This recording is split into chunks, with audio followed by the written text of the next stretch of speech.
Is it the post-World War II German syndrome that they grew up just being told they're horrible people their whole life, so they just kind of cower in a corner and they're constantly being I mean, that's at least what I get when I meet with German conservatives. They're always like afraid to be too radical because they were told that their grandfather did something really bad. I'm trying to figure out how Charlie Kirk found a way to downplay and basically deny the existence or the bad parts about the Holocaust. Because as he's pointing out there, he said conservative Germans are afraid to be too radical because they've been told by someone else apparently that what their grandfathers did was some bad things. They were told that, not that it actually happened. The only way we get to this point, obviously, is because he and his guests were defending Donald Trump and these potential crimes that he's up for. Let's watch that. I mean, I was talking to somebody recently. They said, well, this is going to backfire. We can't be as bad as them. It's okay if they indict Trump and they do all. It's not okay. It's bad. But eventually we'll be able to fix it through long-term cultural change. What you're suggesting is no. The only thing they understand is handcuffs and prison time. And it's long past time the Democrat mafia starts to actually have to go through the same sort of punitive process that they're doing to us. Yeah, I called it the dead chicken strategy during the Kavanaugh confirmation. You have to, like when I clerked for Justice Gorsuch, Justice Thomas told us when he grew up on the farm in Georgia, when dogs killed chickens, you would wrap that dead chicken around that dog's neck.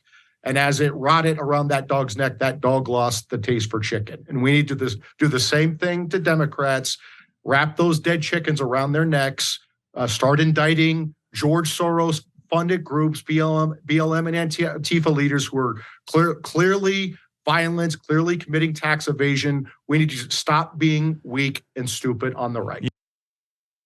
Again, this started, and which they're going to get to again, is the grandsons of Nazis being ashamed, and they shouldn't be, by the way. But we're talking about defending Donald Trump and all the things that they're investigating him for.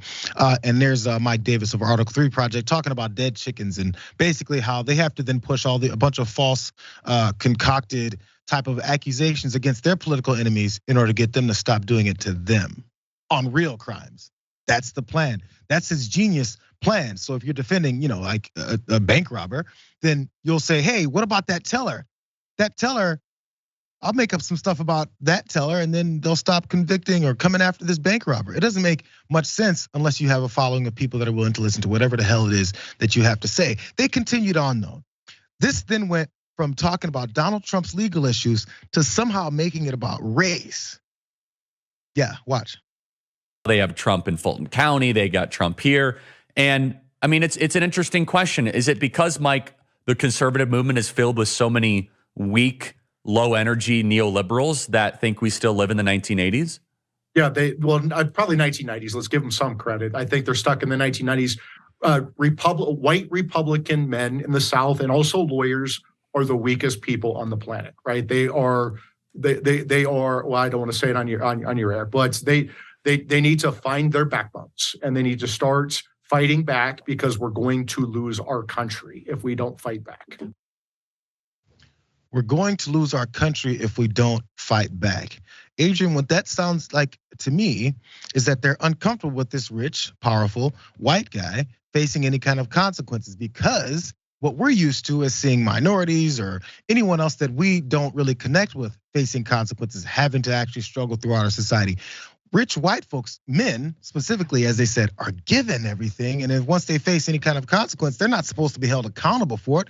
We're the superior group. That's the whole point here. Absolutely. It's always been the way the United States has operated, where seldom is it that wealthy white men actually face consequences, or at least real significant consequences, the way the rest of us do. And so there are people on the right and on the left who are likely up in arms about Donald Trump possibly facing an indictment by virtue of the fact that it would upset their foundational ideology about how this nation is supposed to operate. But one thing I'll definitely note is that, as you kind of indicated, definitely, is that Charlie Kirk is doing nothing more than making that casual attempt to downplay the underlying reasons for World War II. And it's utterly vile. The fact is the Holocaust, it was a systematic state-sponsored and sanctioned genocide. Jews, Roma, Serbs, and so many millions of others. And so for him to be out here essentially saying that the German men are weak because they're unwilling to be radical, by radical, he really means racist and genocidal. And as far as I'm concerned, if that's something that a person lacks in terms of equality, I think we need to keep it that way. And so I hear his statement in saying that, and then also then saying that Southern white men are weak. It's a call to act like Nazis. That's what he is calling for here. Specifically Southern, I'm glad you remembered that part. Southern white men, they're weak because back in the day, we rose up. Southern specifically. Like these aren't dog whistles, you guys. Like I was gonna say a dog whistle. This is blatant and direct a conversation about what is they want to promote. And by the way, again, I'm gonna show you guys how they got to the Nazis or the grandsons of Nazis is because you can't push white supremacy in the United States without pointing out their deities of Nazis. This is how he got there.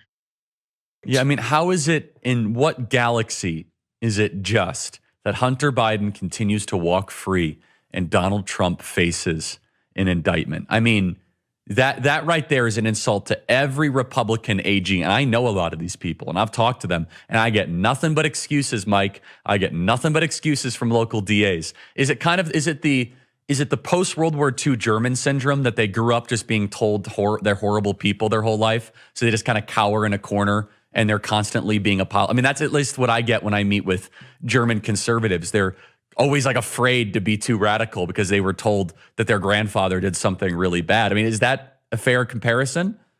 They are so fearful of being accused of being racist or sexist or anti-gay or whatever the issue is, that they're paralyzed by this fear.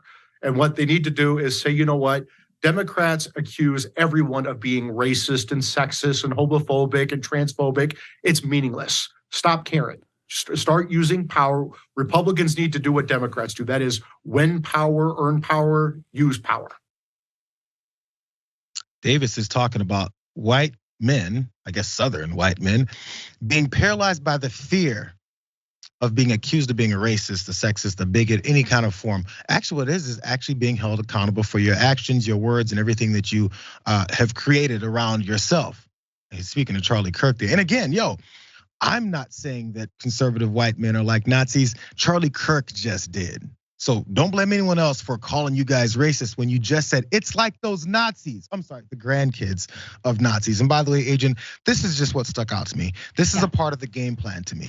So this is the way they're also denying our history in America. You're supposed to continue to downplay it, continue to talk about how it really didn't happen, take it out of schools and education because it wasn't really there in the first place. But let's eliminate it completely now so that then we can have this whole conversation and say, what are you talking about, enslaved folks? What are you talking about the formation of police forces here and what they were originally meant to do here? What are you talking about civil rights fights? What are you talking about everything throughout our history? It never really happened, and racist white people need to stand up and shout louder and make sure we don't talk about this. Yep, and the thing that really kind of also hit me is that, the Nazis based a lot of the things that they were doing initially to the Jews and other people based on what Southern whites did to Black people. Jim Crow, slavery, all those things, that was the model for Adolf Hitler and the Nazis. So it's kind of interesting now seeing Charlie Kirk's little argument. Did you learn that in some woke school? History classes. Yeah, I'll teach you a thing or two. Snuck that one in.